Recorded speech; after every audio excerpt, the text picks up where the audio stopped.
Could everyone who hasn't muted go ahead and mute themselves, please? If that's okay. Good to have everybody here. Your normal host, CJ, may drop in to say hi tonight, but he's been called away, so I'm filling in. My name's Sarah Spellman. I volunteer a bit here and there with ASSAP, and I said I would host tonight's webinar. So I think we'll just wait a few more minutes to see who else arrives, and we'll start in about 3 minutes, I would say.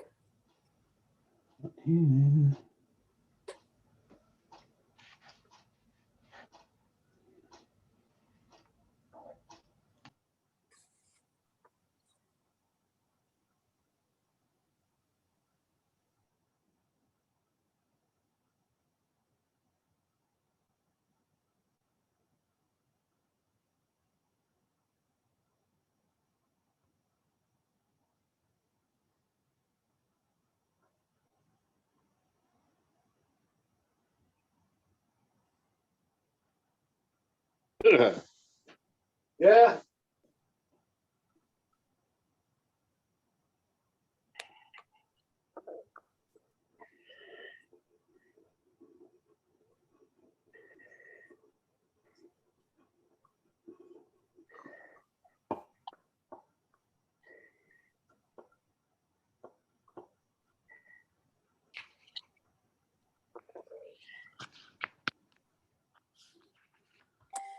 Okay, I think we may go ahead and get started. We've still got a few people coming in, but I can admit them as they arrive. So yeah, welcome everyone to this week's ASSAP webinar. I'm pumped. I hope you are as well. We have our guest, I believe, Matthew, here today. Yep. Yeah, can you hear and see me okay, Matt? I can hear, yeah. Great, well, thank you so much for being here with us this evening. I believe we've got about an hour with a bit of time after that for a Q&A.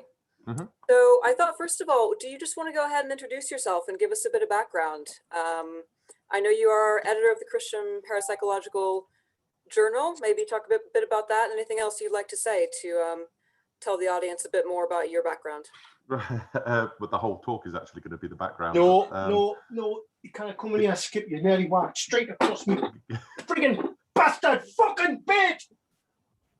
Okay. We had an interesting interlude just then, and I thank that person for that. Could we all maybe go ahead and just check that everybody's muted? Okay. All right, Matthew, please go ahead. Okay, don't worry. So yeah, I'm Matt Arnold. Matthew's my mum's Sunday name. But yeah, I'm the editor of the Christian Parapsychologist Journal, which is a publication of the CFPSS, which is the Church's Fellowship for Psychical and Spiritual Studies. Can you hear me all right? Yep, okay. Yep, we I'm can kind hear of not sure which microphone I'm using, whether it's this one or the laptop one. And it's all a bit weird. No, you're coming through really well. Brilliant. Okay.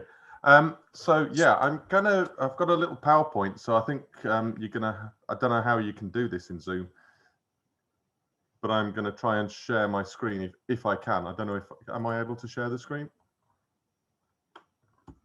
I think you should be able to, yes, if you want to give it a shot. So share my screen. Oh, host disabled participant screen sharing. Okay. Right, let me just see if I can change that. Let's see.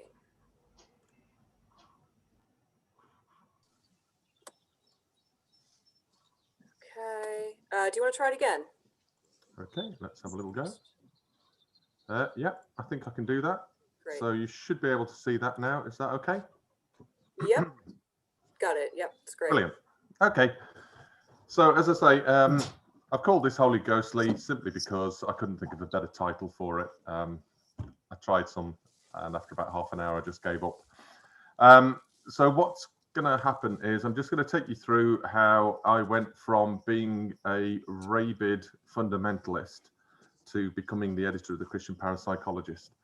So it's a journey of my life from something where I now call myself a heretic, which is great. I think as you develop and mature in your life, I think that everybody should be a heretic to themselves from 10 years ago, because otherwise our views haven't adapted and changed and developed and deepened.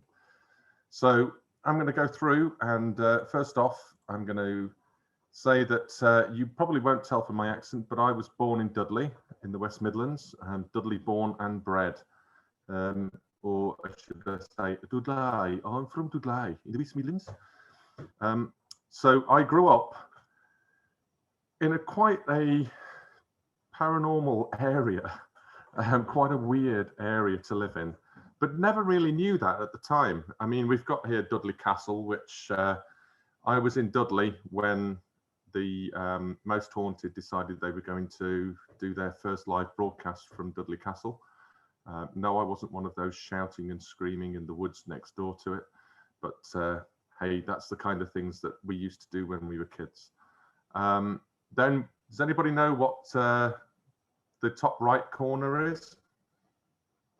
Anybody know that one? Drakelow Tunnels.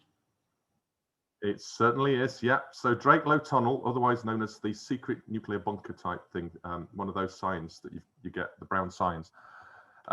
So yeah, we'd be driving past that and not knowing what it was about. Bottom left, hey, tell you what, there's going to be 10 points to Gryffindor if you can get the bottom left one.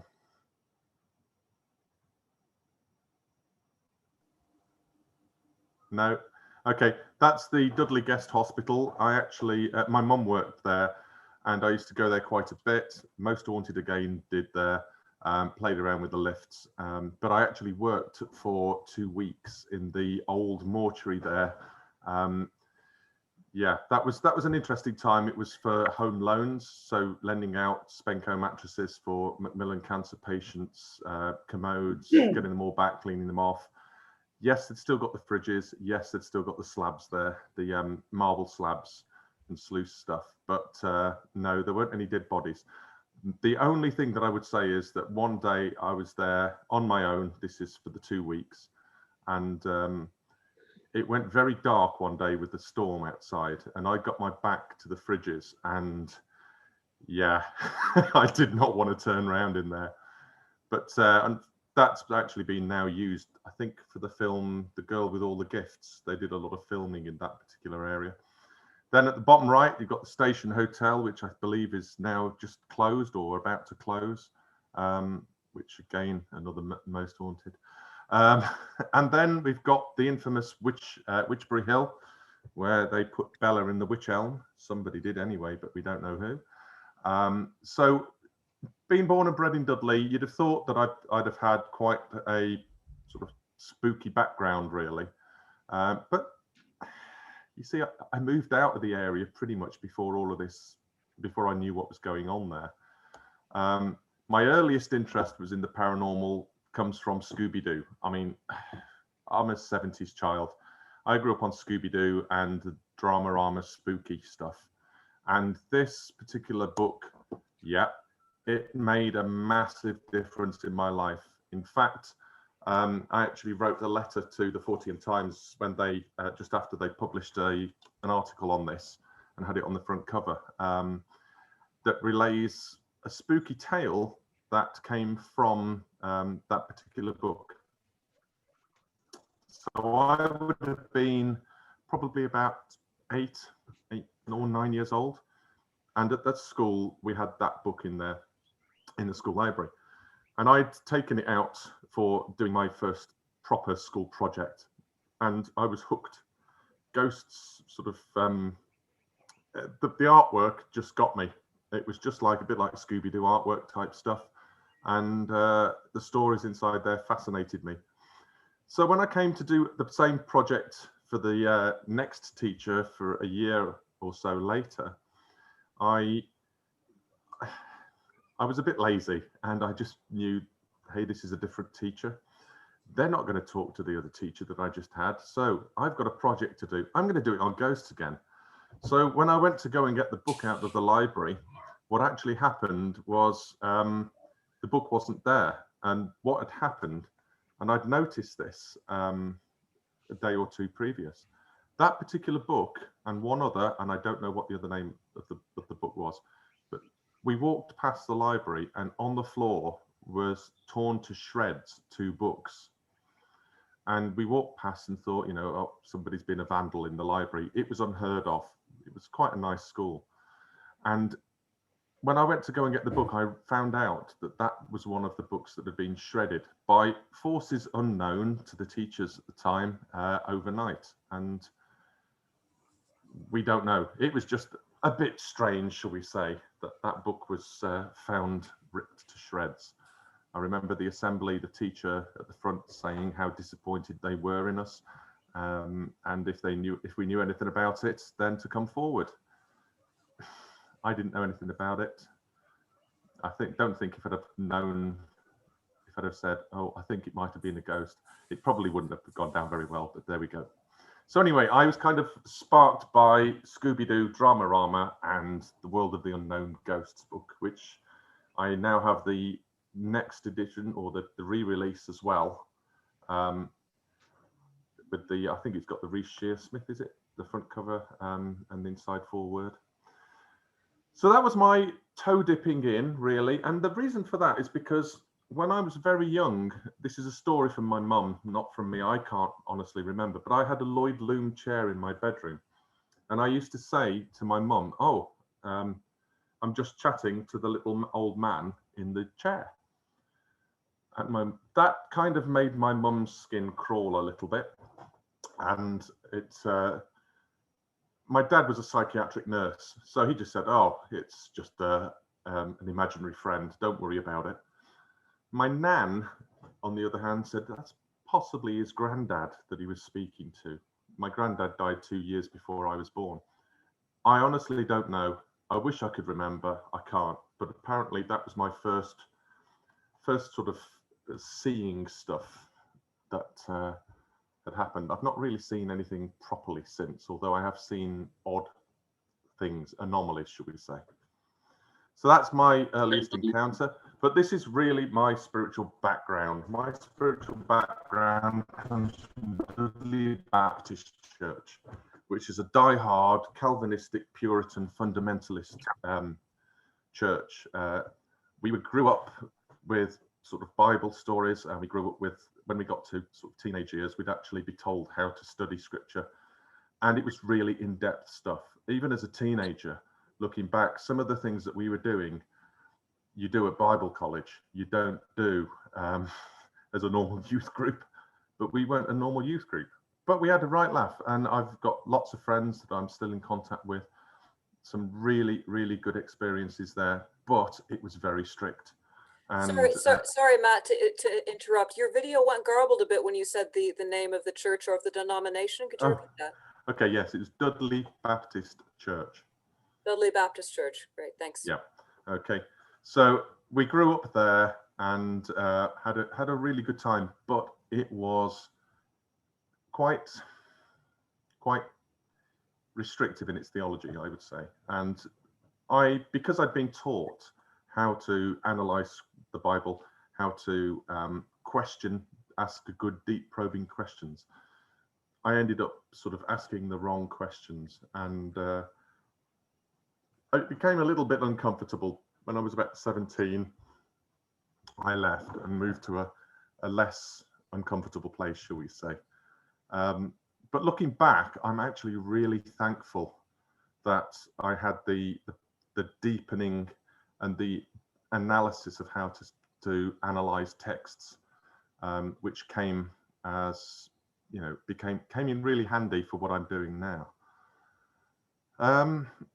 So moving on, I was at college. So the picture on the left is King Ed's Sixth Form College in Stourbridge. That's where Robert Plant went, for those that know Robert Plant. And then I went on from there, having studied chemistry, physics and maths. I went to Birmingham University at the bottom, and that's where I studied chemical engineering. I'm not a chemical engineer now, but I went and did some engineering training, came out with a good degree, had a fantastic time. And it taught me some really good critical thinking skills. So analysis of stuff, all of these skills were coming in handy later on in life. And though I've not used chemical engineering, I've actually used the skills from it quite a lot in my life. Then I went to Worcester College of Higher Education, as it was back then. It's now Worcester University, because I wanted to go and do teaching. I felt called to go and give something back to the system. So I did a teacher training degree year there, and that's where I met my wife, Jo, who we'll meet in a bit. Yeah, that's those were good days, really good days. Would I relive them? I don't know. It was rock hard. I could think of easier degrees to do. There's easier routes to get to where I am now, but I'm thankful for it. So I went into science teaching, and I've spent, I think I'm now 16, 17 years in teaching, with a break of 6 years in between when I worked for a software company. And I got to see some incredible places, like the inside the tunnels of the Large Hadron Collider, and that's the Atlas Collider behind me on the top right corner. It's massive, and those things are lined up within a thousandth of an inch, a thousandth of a millimeter, and they are many, many, many thousands of tons. So for me as an engineer, I was like, wow, this is freaking brilliant.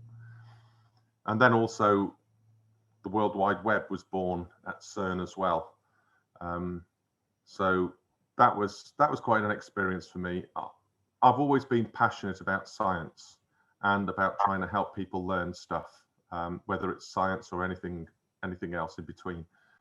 I really value the whole lifelong learning stuff, and for me, every day is a school day. So I like to try and learn something, even if it's from the kids that I teach at the moment. Then I started to get involved in mind, body, spirit fairs. Now, this is kind of where it gets a little bit freaky, because this is the sort of thing that my upbringing was saying, don't touch with a barge pole, you can get infected by all sorts of demons and things like that go whizzing around there. And yeah, right, okay. But I would be sort of like starting to engage with people of different belief systems. And having come in as a heavy, hard-hitting apologeticist, somebody who argues and uses logic and rhetoric to try and argue my way into, to try and beat them around the head with reason. That failed miserably. And I learned another way of just engaging with people by listening rather than talking to people, telling them what I thought they should know. I started to listen to say, actually, what do I, as a Christian, believe God is speaking to somebody in their life where they are at this moment in time? So I went and did stuff at Olympia in London, my local mind, body, spirit fair, doing all sorts of things like dream interpretation. We'd be doing this thing called the Jesus deck, which is a bit like, no, it's not Christian tarot, but it's kind of the same principles of just using cards to open up a conversation and explore life with people. So that's really where the outer hard facade of my upbringing was starting to crack as I encountered people who were having genuine experiences. I mean, I remember being at one of those mind, body, spirit fairs where there was a guy who just was having a chat with me, but he just kept looking over his shoulder and nodding and going, yes, yes. And he said it to my friend. He said, yes, they're saying your hair looks really lovely. I'm thinking, okay, I can't see anything. What is going on here? But yeah, the skeptic in me was saying, what are they doing? The other part of me was saying, is there something demonic that's hovering over their shoulders? Because that's my upbringing. That was what it was kind of going along the lines of. So I'd still got that facade, still got that mindset, but it was cracking. But this is where my first real spooky encounter happened. Now, this is back in 2011. It's about September. Yeah, it's about September time in 2011. One of these houses, I can't remember which, but we went for what's called a house group, which is where churches meet in smaller groups for Bible study and just conversation, chats, coffee, biscuits, just, socializing. And I'd gone and taken a little media box about that big that you put SD cards in. And I got a film that we were going to watch on that, on an SD card. And I'd taken the box, but I hadn't taken the lead with me.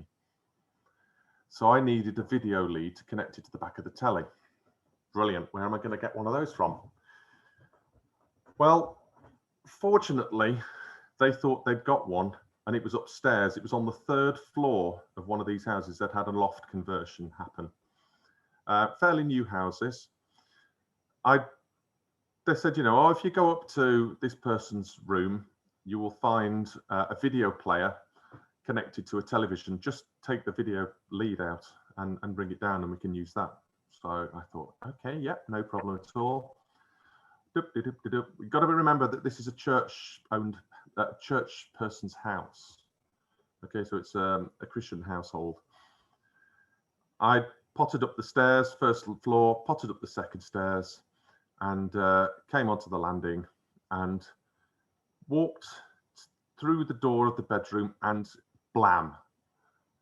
It was as if I'd walked into electric or sort of static jelly, static charged jelly. It felt as I just went boom into this room, just through the threshold. It was the weirdest thing possible. That I'd never encountered anything like this. I'm thinking, this is odd. I can see the video over there. I can see the telly over there. I know what, I'm going to try and do that. But it was almost like there was a zooming focus, like I can't remember what the technique is called in film, but it's like when the camera zooms on the head, but the background recedes. It was almost like that with the video player. And I thought, I need to get that lead. I don't know what's going on, but I need to get that lead. So I ran across the room. I remember picking up the DVD player and just flicking it round, trying to look at it and trying to find this lead, flicking it back again. And then just sort of like thinking, I need to get out of here. There was this, you are not welcome, was the kind of the feeling, almost the inner voice, you are not welcome here. So I turned around and I couldn't see the door because the door was slightly recessed in the corner of the room. And that's when I panicked and I thought, what the heck? So I was kind of, my hair is now on edge, standing up, sorry. And I just remember thinking, well, I've come this direction, so I need to head back in that direction. And I just ran, found the door, got onto the landing, took a breath, and then just walked down the stairs, walked down the 2nd flight of stairs onto the ground floor, into the lounge, sat down next to the lady whose mum was, who was the mum of the girl whose room I'd walked into. That girl wasn't there. And as I sat down, she said, "Did you feel anything in that room, Matt?" I'm thinking, no, why? And she's only the daughter. We found a Ouija board in there, and we've been seeing shadow people on the stairs and landings since we've sort of over the last sort of week or so. I was like, okay, I don't know what to do with this. This is just really weird. So I had a chat with afterwards in another night. I had a chat with the minister, and he said, yeah, he'd done a blessing on the room, but he wasn't going to go back. He said, it sounds like it's still there. I'm not going to do anything about it. And I'm thinking, what? Are you scared? What's going on? Now, my background, as I say, engineering science, Mr. Rational, hard-headed scientist. And I look at that and I think, if I would have known that something had happened in that room, I would have put my experience down to psychological priming. I would have thought to myself, I'm expecting this to be there, therefore you know, no wonder I felt weird when I went into that room. But because I didn't know beforehand what had happened in that room, that to me said, there's something here. There's something in this that is more, there's more in the world, or what's it they say? There are more things in heaven and earth than in our philosopher's ratio. So that's when I thought, yeah, okay, I need to investigate this stuff more, because the scientist in me says, I want to know what's going on. I don't want to run away from it. Like my previous upbringing had said, you know, look, we're just going to say, it's all demons. We're not going to have anything to do with it. My faith by that point was saying, actually, I know who I am. I'm kind of secure in what I believe, as it were, but I want to find out more. And so that's why, that's really where we're starting. But all of that little sort of softening up with Scooby-Doo and the Usborne book of the Strange, World of the Strange, and maybe even that experience that I hadn't remembered until my mum told me, that was all kind of leading up to this. I was still involved in the Mind, Body, Spirit fairs. This is our house on the left. And we had some weird experiences.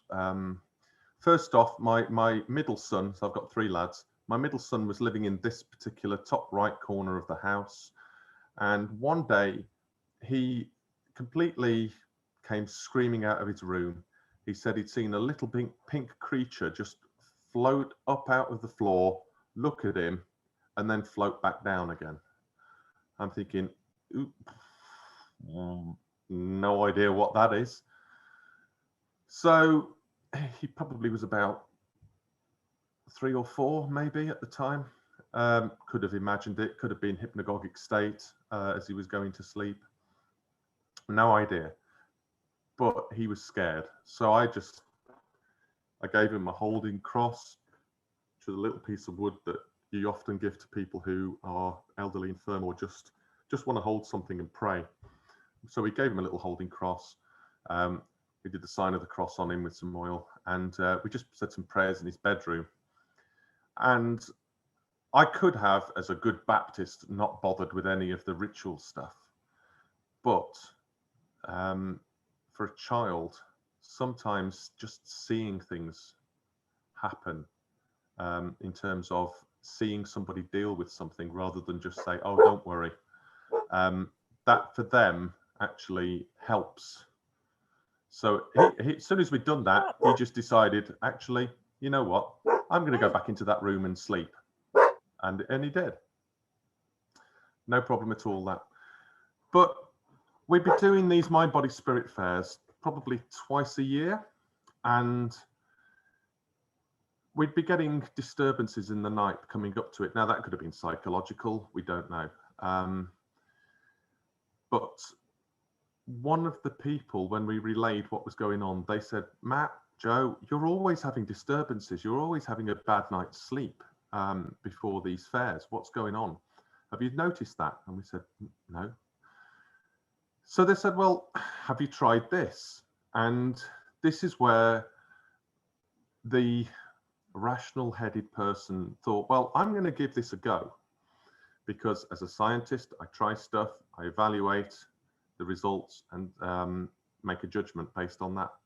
So what they did was they said, well, why don't you just bless some salt, bless some water, make some holy water, and then just sprinkle it around the property. So I would start on the left of the garage, I'd say some prayers, I'd be walking around all of the boundary of the property, all of the way back round to the back garden, around, and then back up again, praying as I usually did. Now, sorry, I need to go back a little bit.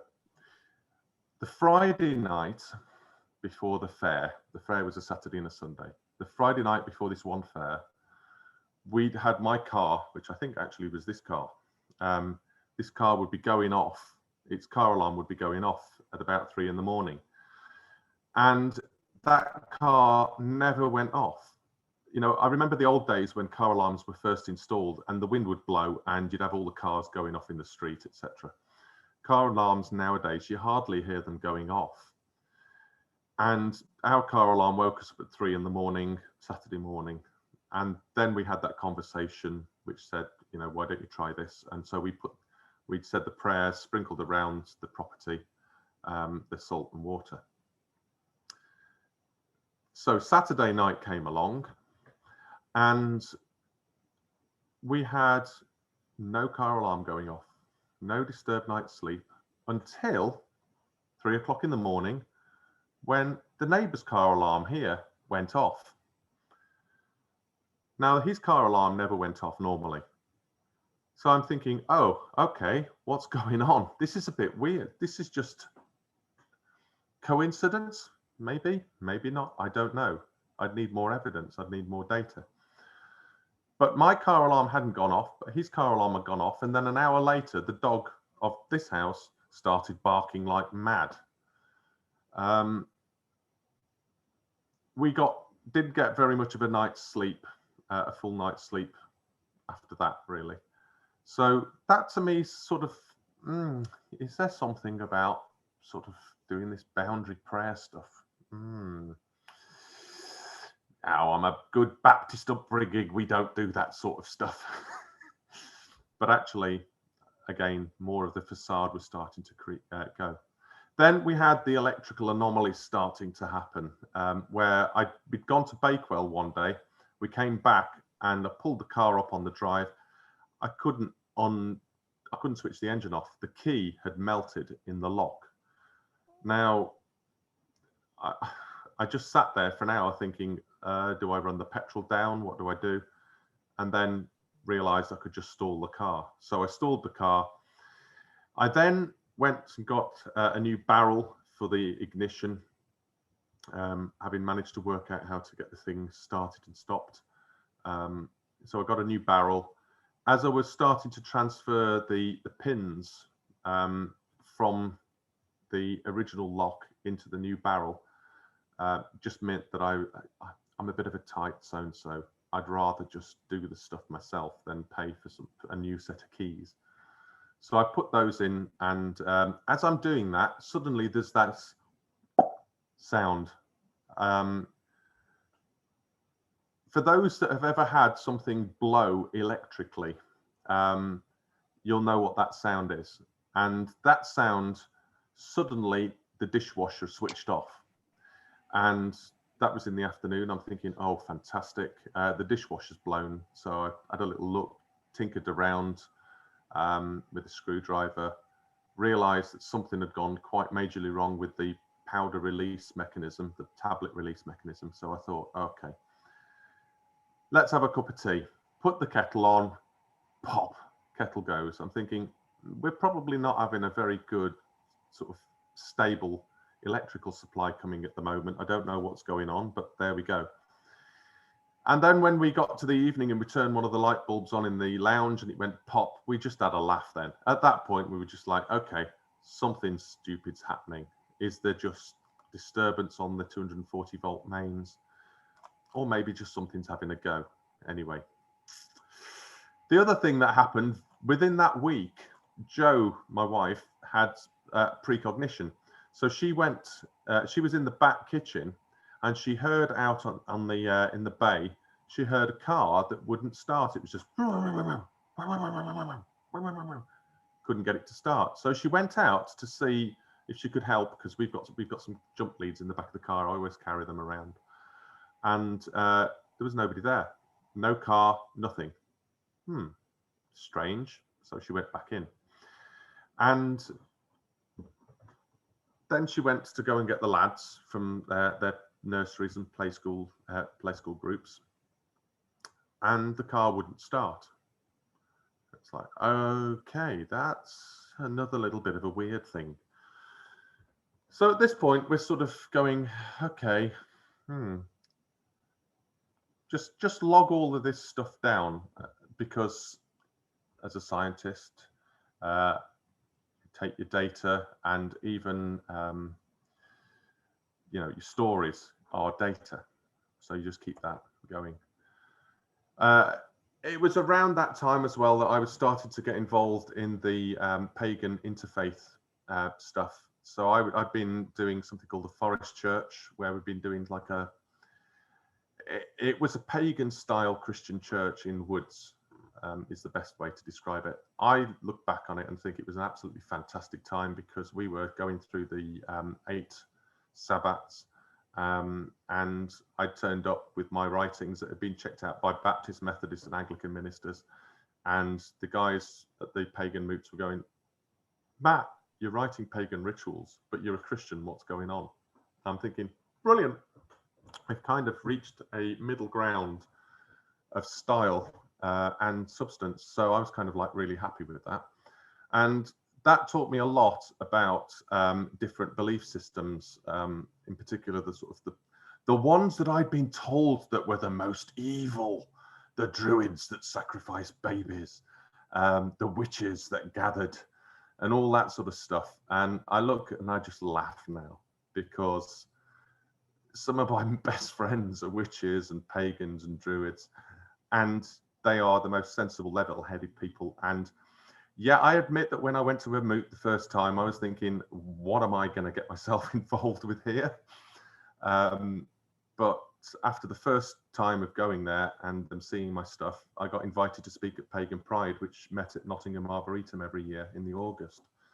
And I've spoken there 5 years in a row. I've also spoken at Nottingham Pagan Network Moot a couple of times. And I think the last one I did was on the paranormal. So this is about 4 years ago, something like that. Definitely pre-COVID days.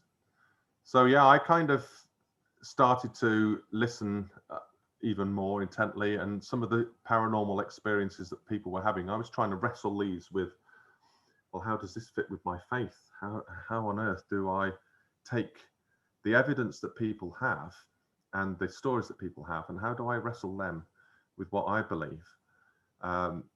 And the scientist in me was saying, you don't run away from the data. You don't run away from what people are saying. You engage with it, listen to it, and try and build your models and understandings around what people are saying. So that's why I'm really thankful for my science stuff as well. My second spooky encounter was at Todmorden. Now, we went there for an incredible edibles visit. So if you don't know, Todmorden, they've got fruit and veg growing in the verges, in the hedges. They've got fruit trees in the town centre. The whole place is amazing. And but I went there, and the first time, well, when we went in, there were lots of these sort of statues just sitting down. It was an art installation at the time, and that was a bit weird.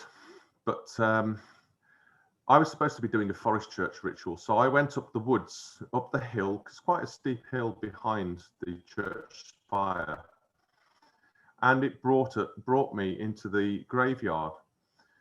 And all I can say is that that was another non-expected encounter.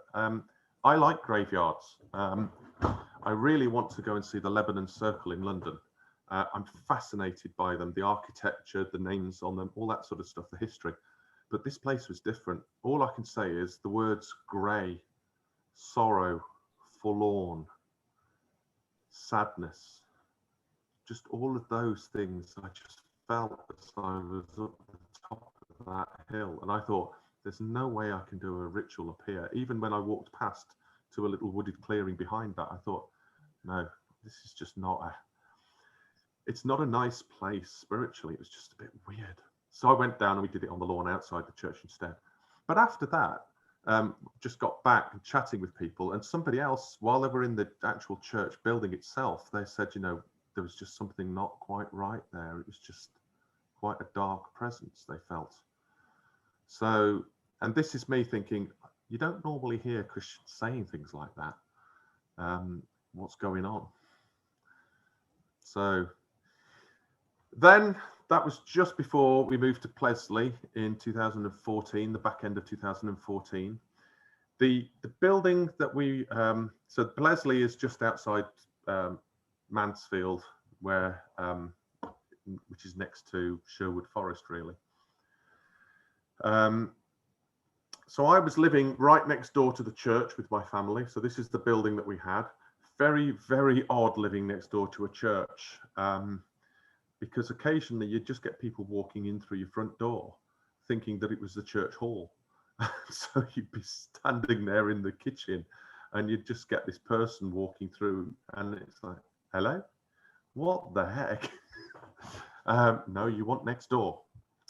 So we first went in, and so I got a line manager who was the vicar of the church, and she said, but she didn't live next door. She lived next to the church that was the other side of the benefice, which is like two parishes joined together with two churches in it. And she said, you know what, Matt? Occasionally somebody will knock on the door, and you will they'll be asking for, you know, have you got any money, or you know, can we have some food or something? Take them down to Tesco's, take them round, get them some, you know, good shop, keep the receipt. We've got a little sort of fund for emergencies like that. So I thought, oh, that's brilliant. That's really good. Nice one. So early hours of the morning, I can't say when, doorbell goes. This is just after we moved in. The house had been empty for a year. It was very cold, very damp. The doorbell had gone in the middle of the night. I'm thinking, oh, brilliant. Okay. Get your dressing gown on, pop downstairs. Hello? Nobody. So I walked out onto the street. Nobody walking up or down the street. Okay. That's odd. Went back. Thought nothing of it. Then I'm down in the lounge, which is at the back of the house. And this is about 10 o'clock in the morning. Doorbell goes. So I thought, oh, okay. Potter up to the front door. Nobody there. Go back. Again, doorbell goes. And this would be going sort of, the doorbell would be going probably about 5 or 6 times a week with nobody there. Now, the engineer in me is saying, well, perhaps rain had got into the doorbell and was causing it to trigger off, except our doorbell was in a porch area, completely sort of, you know, where the weather couldn't get in unless it was going completely horizontal, and we'd not had anything like that. So I'm thinking, oh, okay, that's a bit weird. It stopped after a while, but I did start to think to myself, you know, maybe there is somebody in the other realm that's just wanting to say hello, you know, thinking I'm the new vicar.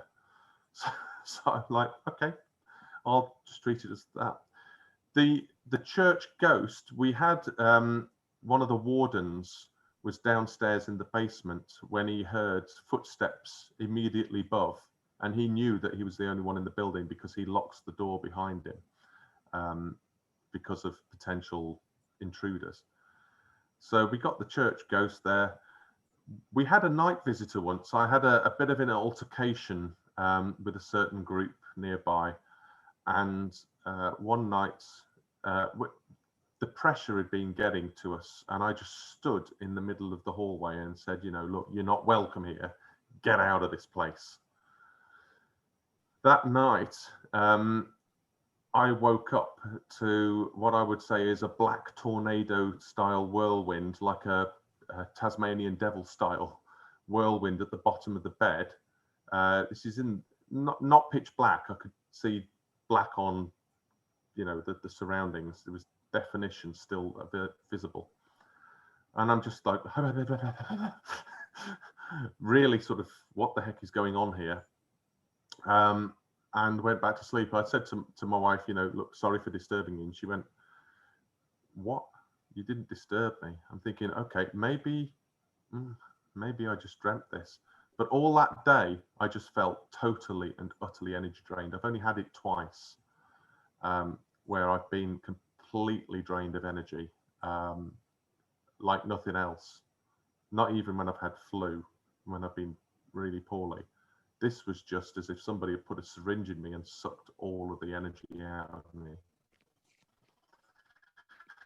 Then we got the poltergeist effects. Now this is the weird stuff that started to happen towards the end when we were there. This is sort of like 2019. We had a slow cooker, and every time we put a chicken in this slow cooker and put it on, and we went out, the kids were at school, My wife's at work, I'm at work. We'd come back and the slow cooker had been switched off. And I don't mean just switched off as in stopped working. The actual physical plug socket, the switch on it, was switched off. Now, being the scientist, I got the force meter out. It was 12 newtons of force to switch that switch off. And we know it had been switched on because the chicken was about half cooked.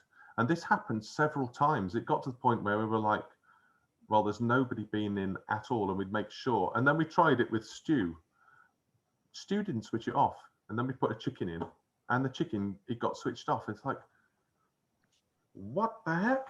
So when we had the electrician come round and do his annual sort of vicarage check of the electrics, I said to him, you know, look, what I can't think of anything as a physics teacher, having been a physics teacher for a while, I can't think of anything physicsy that would switch this particular thing off. Not even bimetallic expansion within the switch would switch that off, because we've got trip switches which would trip with the current before that switch would, you know, before you would get any metallic bending, if you got any metallic bending at all. Because I mean, I've taken those things apart, they're not bimetallic, or even just expansion of stuff.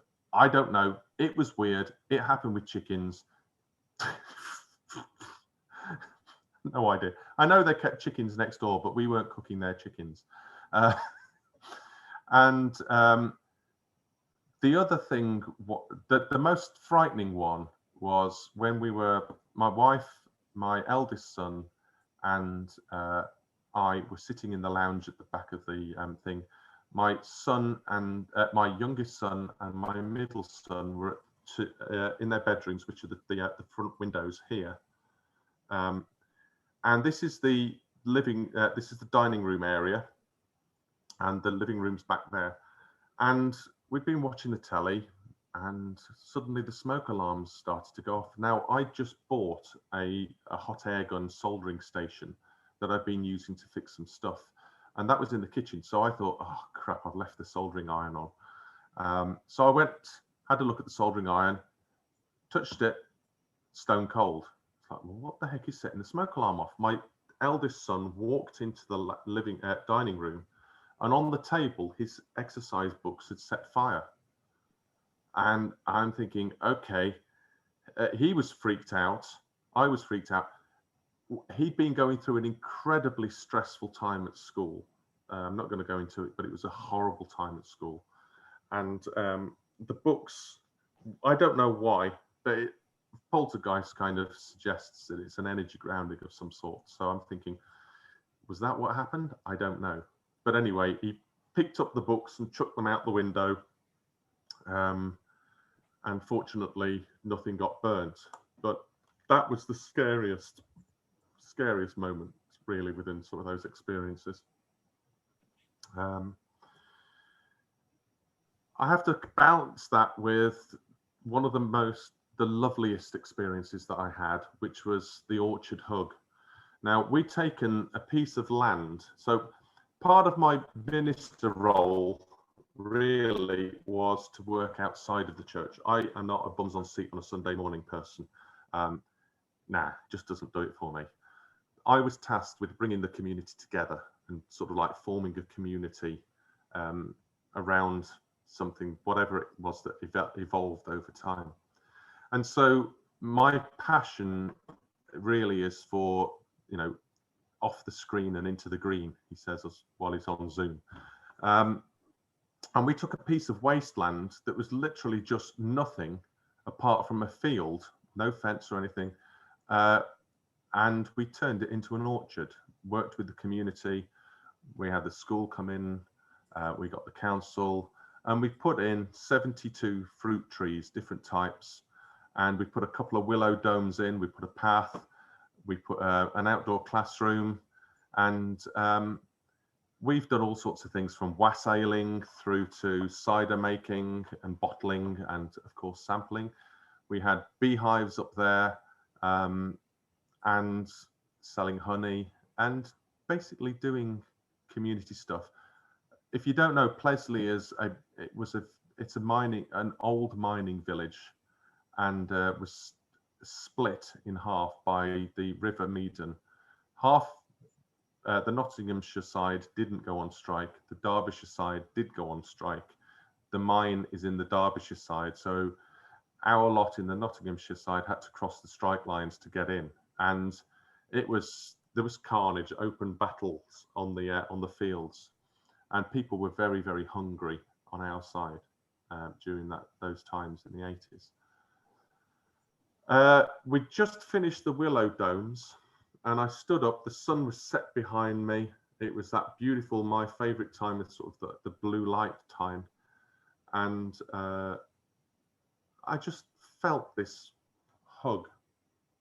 It was just that. It was just like that, physical, a hug and a thank you.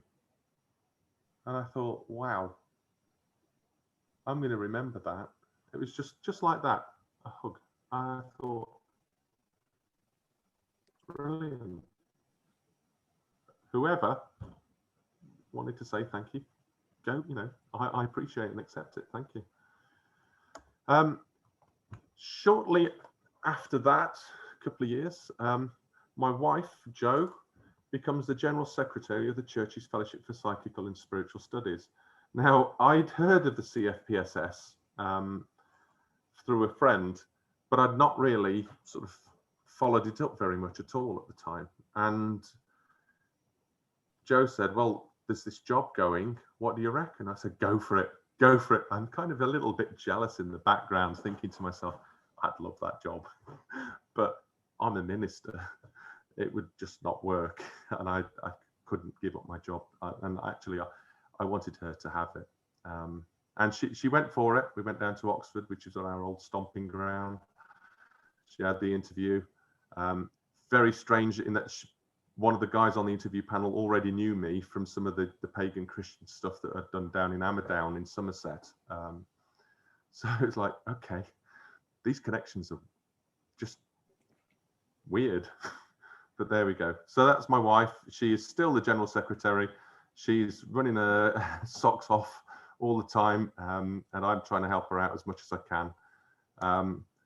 The CFPSS, where I am at the moment, the office, is in Plesley Mills, which is another most haunted sort of like location. We just didn't know that we'd be in all of these places that most haunted would go to, but hey, I think they must have just been sussing it out for us. So we're in Plesley Mills. We're actually in Mill 3 at the moment, and Jo and I have seen a couple of things walk past the doors. One with a hat on. Me, I couldn't really make it out. But there was no way that they could walk past the walls, walk past the door at that speed, for the simple reason that there's a wall smack bang on right angles of the door. So you couldn't get that speed up to be able to go past the door at that speed. And we've checked it for reflections and you just can't. So echoes, yeah, possibly. Nothing malevolent anyway. Then I went and did my master's at Cliff College. And because I'd had all of these experiences, Cliff College, if you don't know, it's a Methodist college. It's quite evangelical. Yeah, I decided that for my dissertation, I would look at paranormal hauntings and applications in Deliverance Ministry. If you don't know, Deliverance Ministry is the new term. It's about 40 years old, but it's the new term for exorcism. But you can have greater exorcism, which is sort of like people, and minor exorcism, which is of place. So it's now called Deliverance Ministry because people think of spinning heads and spewing pea soup if you talk about the word exorcism.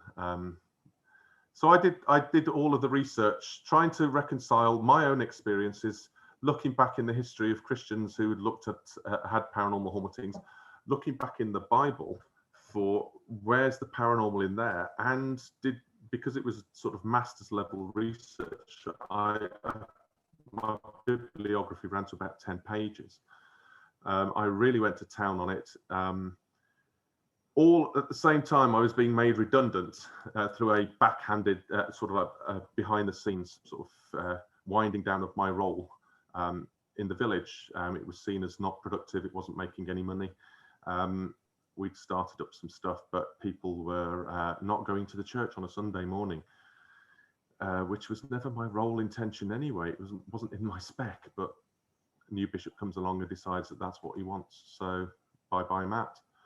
So while that's going on, I'm writing this dissertation up, studying the Bible like mad with the skills that I got from my background in the Baptist church, plus the research skills, plus the science skills, and put together this paper. I think it's about 82 pages in 15,000 words, which I snuck in 2 massive appendixes, which don't count towards the word count. And as a result of that, I think it went to about 21,000. It's a bit naughty, but there we go. I came out with 82%, which is one of the highest marks they've ever had. And they said, right, we need to award an award for this, a prize. So I won the first prize for best master's dissertation that Cliff announced. The guy that's in the red gown, he was my MA tutor. And he looked at my proposal, he looked at the work that I've been doing, and he said, Matt, this is either a first or a fail. And I got a first.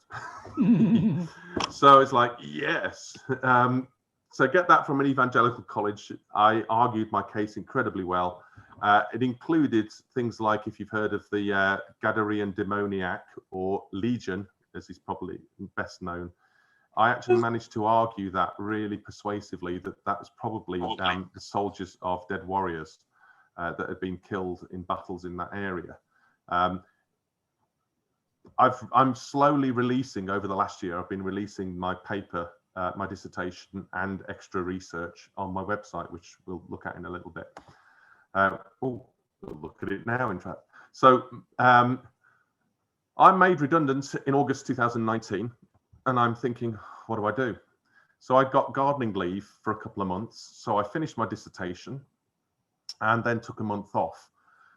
Got myself supply teaching and did supply teaching from November 2019 up until March 2020, when everything suddenly locked down and I am stuffed because I'm a supply teacher. I've got no solid income apart from what I do from going into schools. I'm thinking, oh crap, what do I do? Fortunately, I was furloughed, so I was actually being paid to be at home, which I look back and think, what a massive blessing that was. I did all the DIY that we needed to do on the house, because when I got made redundant, we also had to move house. We ended up moving in the February last year. But I also wanted a project. So I went and developed a website called Ghost Schools and God, which was the title of a talk that I was due to give at Cliff College on my master's dissertation. But I've developed this website, and you will see there I'm up to the Gadarene Demoniac 3, which is Legion and Spirits of the Dead. You can read through all of the different things. Basically, my intention is to take all of these very thin arguments that people slam who are Christians, and they use the Bible to try and hit back at ghosts, and to actually unpick their arguments using the Bible to show that ghosts really do exist, or at least according to the mindset of the original writers, they believed in ghosts and the dead being able to come back. So you've got things like the medium of Endor in there, all that sort of stuff. All deeply analysed at a level that is pretty much masters, trying to make it as accessible as possible, but still got lots of footnotes for various bits. Then, because I got the, I did such a smashing job on the dissertation, I'm going to blow my own trumpet because nobody else is. I was offered the role of the Christian Parapsychologist, which has been going since 1975 when Leslie Price took it, started it up. And then Michael Perry, who's very well known in the Christian circles for his work on Deliverance Ministry stuff. And then Robert Gilbert, R.A. Gilbert, who's written quite a lot of books. He's predominantly written Golden Dawn material. I think he's Arthur Waite's, A.E. Waite's biographer. And he's got access to stuff that nobody else has got in terms of stuff on Golden Dawn. But he was coming to the end of wanting to carry on with it, and I was offered the role, and I thought, well, I'm going to go for it. And so I've been the editor since the I think my first edition was September 2020. So yeah, so that's really where I've got to at this point. Screen sharing has stopped as the shared window is closed. Okay, no, not to worry. But basically, that's where I am at this stage, from a ninja on acid wielding Bible basher to somebody who's had so many experiences of stuff that I just cannot, I can't go, oh, it's all demons, because that would be intellectually dishonest. I don't know what the stuff is, what's happening. I've got a good idea. I'm building a model, a hypothesis on things, and it involves unpicking quite a lot of stuff. Anyway, we've reached 8 o'clock. Bingo. How's that? Thank you very much. We have. Thank you so much, Matt. That was such a fascinating talk, and you kept perfectly to time, which means we've got a bit of time for some Q&As. We're going to try to keep that to about 15 minutes, so apologies if we don't get to everyone, but audience members, if you want to go ahead and put some questions into the chat, we'll use presenter's privilege and just ask a quick one first of all, because I'm interested to know. You know, it's so interesting that you came from this Baptist cultural background. You kind of used your scientific training to help you think through some of the challenges to those belief systems that you faced through your own experiences and through the experiences of people that you met. Did you find that as you were working through some of these things, that your view of who God is changed significantly? Because I know, kind of from maybe a kind of Baptist or fundamentalist upbringing, there is this idea of God as a kind of singular entity, a kind of person-like being, and there's all kinds of other ways to think about God as well. If you could just briefly kind of talk about whether your views on that changed? So my views of God have expanded massively from some person who is at the furthest regions of space and beyond to, I'm not a monist, I'm not a pantheist, but I am a panentheist, a Christian panentheist. So I believe that God is the one that underpins the very fabric of the entire universe, permeates through it, sort of like a creamily permeating through the entire fabric of space and time. But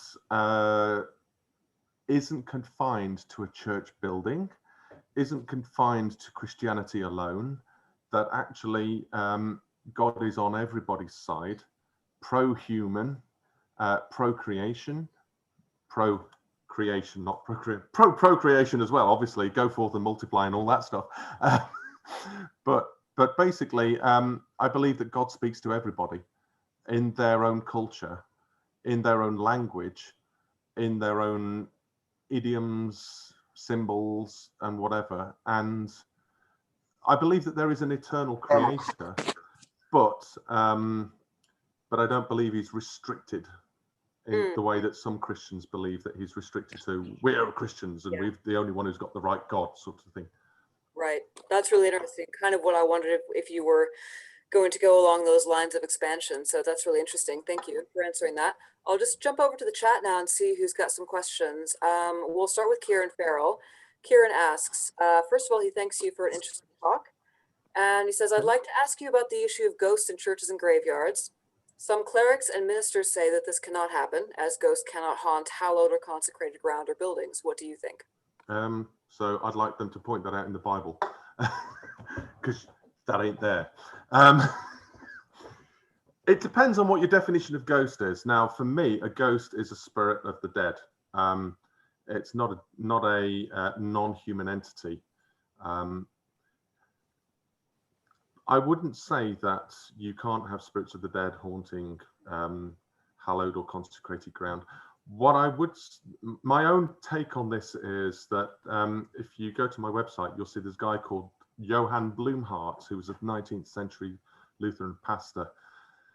He actually encountered a legion type infestation, possession in one of his parishioners called Gottliebin Dittus. And he engaged in this, what's called test the spirits, which is one of the biblical things. You don't initiate contact, but when it comes, you test it.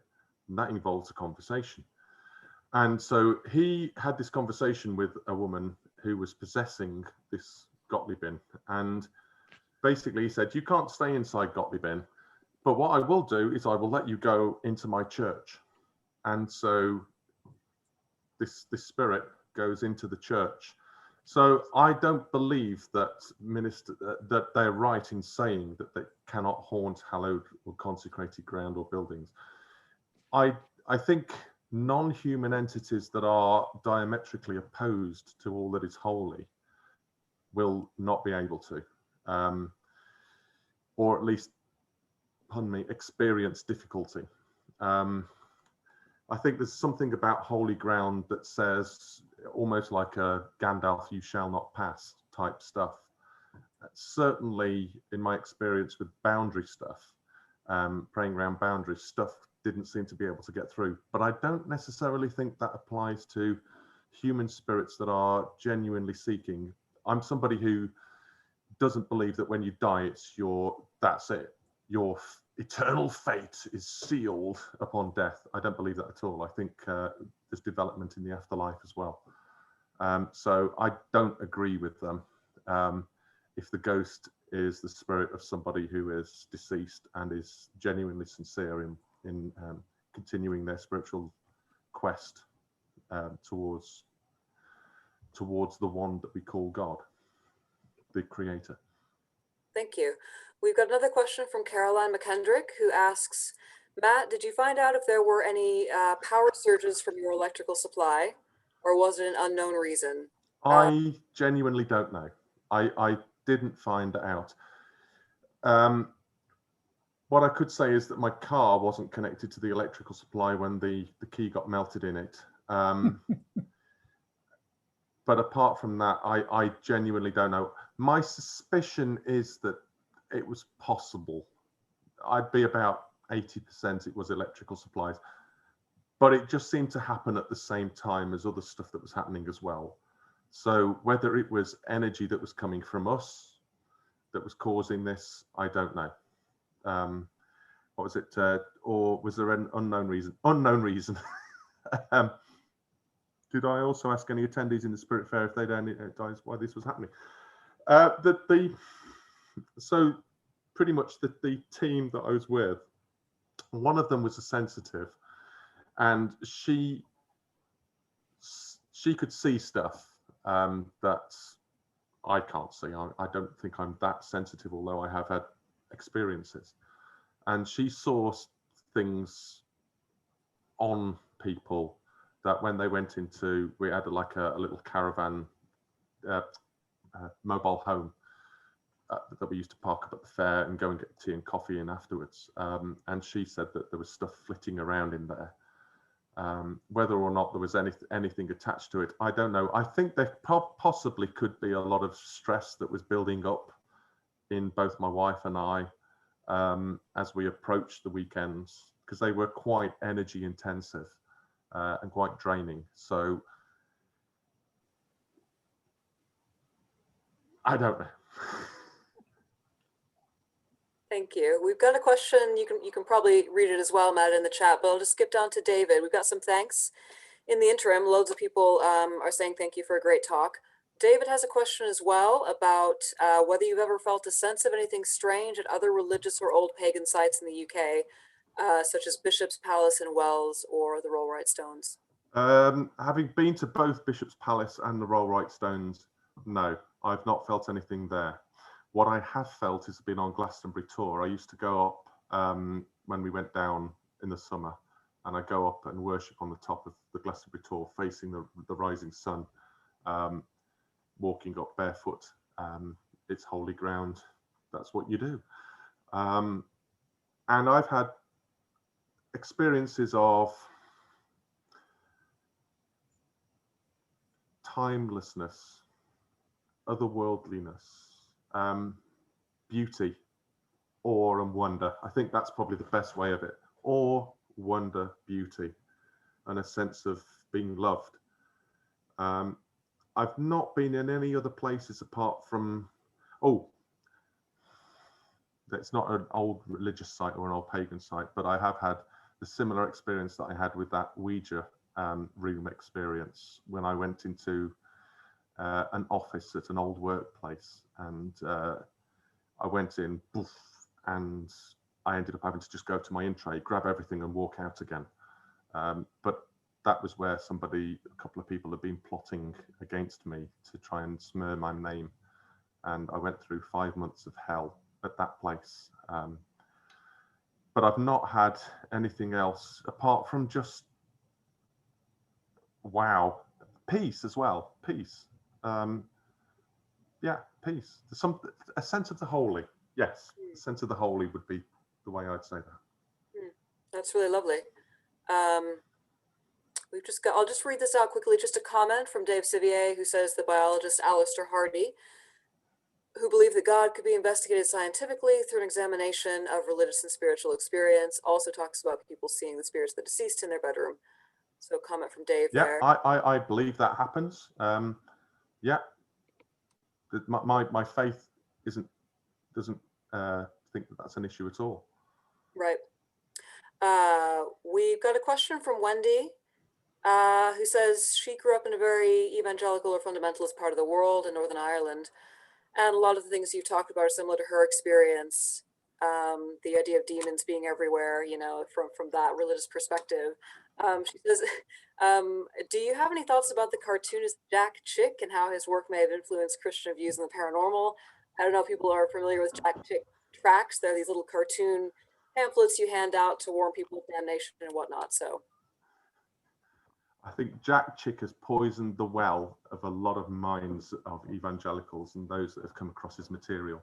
I think cojones would be the polite term for it. Bollocks would be the other word that I'd use for it. Simply because he's talking out of his backside. And part of his stuff actually made me think, is this genuine? And that's what started me off on another quest of, is what these people are saying real? And coupling that with research skills, this was back in the early 90s, coupling that with research skills, I look back and I think, you know, mate, I'm sorry, you've just made a load of money out of people who are gullible enough to buy your stuff.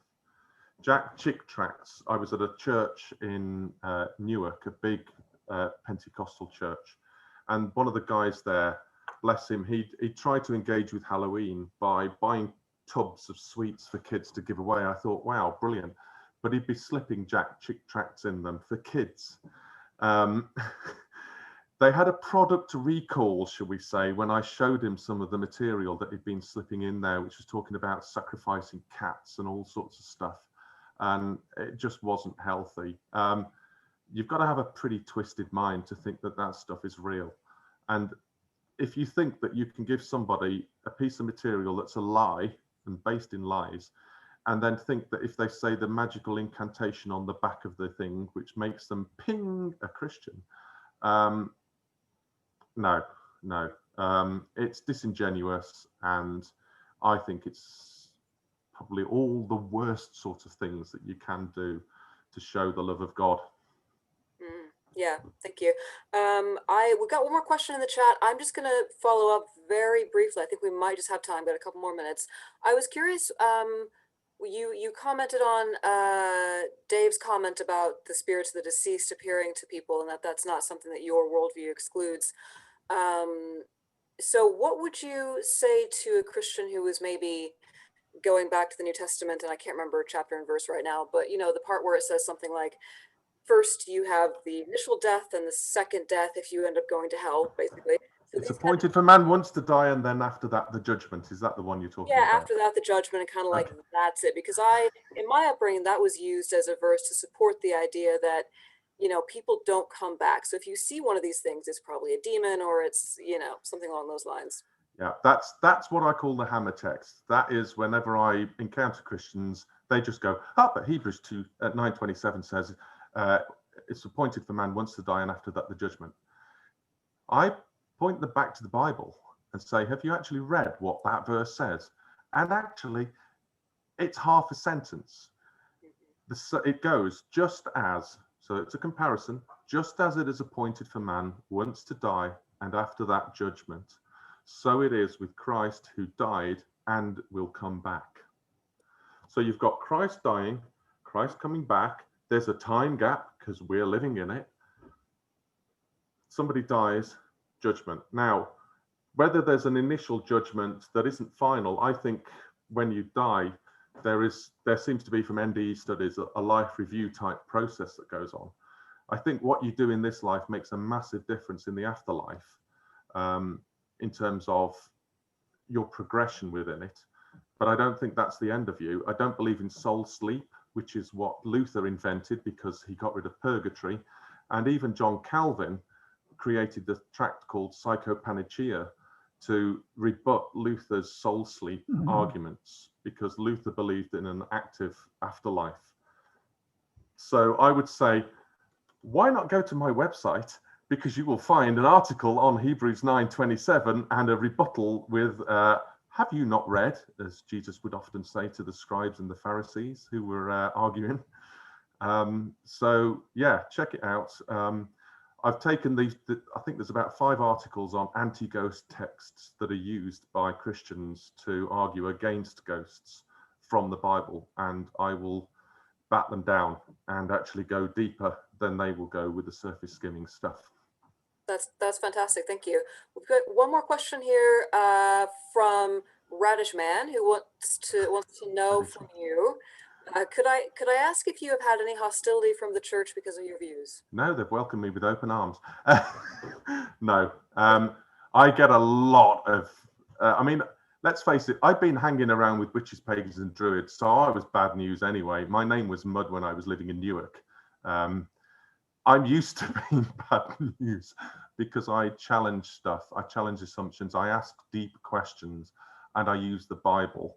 And that's dangerous for those that just surface skim on the Bible because they choke on scum. Yeah, there's a lot of hostility towards even the CFPSS. There's a lot of hostility. But when I sit down and talk with people, rather than just have a 2-sentence dialogues on Facebook or Reddit or whatever, and I show them in the Bible the proof, as it were, of at least the belief in the existence of ghosts, then it takes more than one conversation. But there is, what I'm trying to do is show that the church needs to rethink in the face of modern day evidence, just like it needed to rethink the heliocentric and geocentric view of the universe back in the 1500s. It needs to rethink the afterlife. I know that there's some good theologians that are looking at the life after the afterlife, but I think they're ducking the elephant in the room and missing an opportunity to actually engage with stuff, because from my perspective, I want to bring healing and wholeness, not just to those that are living, but those that have passed over, that might be causing issues to the living because of their condition that they're in the afterlife. Thank you. Yeah, we are about out of time now. Okay, cool. Robert Cooper has put Matt's website into the chat. If anyone wants to grab that URL and copy and paste it. There are just a couple of comments as well. There's one thing I can follow up with you about later about website information sharing. And there's a comment in the chat, Matt, if you want to read that from Eric Lewis, that's personal to you, about conference attendance. But yes is the answer. Great. Eric, yes, in September. Yeah, I'm one of the speakers. Wonderful. We've got other thank yous coming in for the talk, and I will thank you again as well. That was a fantastically interesting talk, and I think shows, you know, the ways in which personal experience and faith and science can be integrated in a really productive way, and a way that kind of points towards wholeness and positive experiences and fellowship, really. So that was really great, Matt, and thank you. And again, if anyone wants to just grab Matt's website, that's there in the chat for you. And you, everyone in here should be ASSAP members. So if you would like to keep an eye on your inbox for details of the next webinar, we'd love you to join us. And yeah, that's it. Okay. Thank you, everybody. Thank you very much, guys, for having me. Thanks again, Matt. Cheers. Take care, everyone.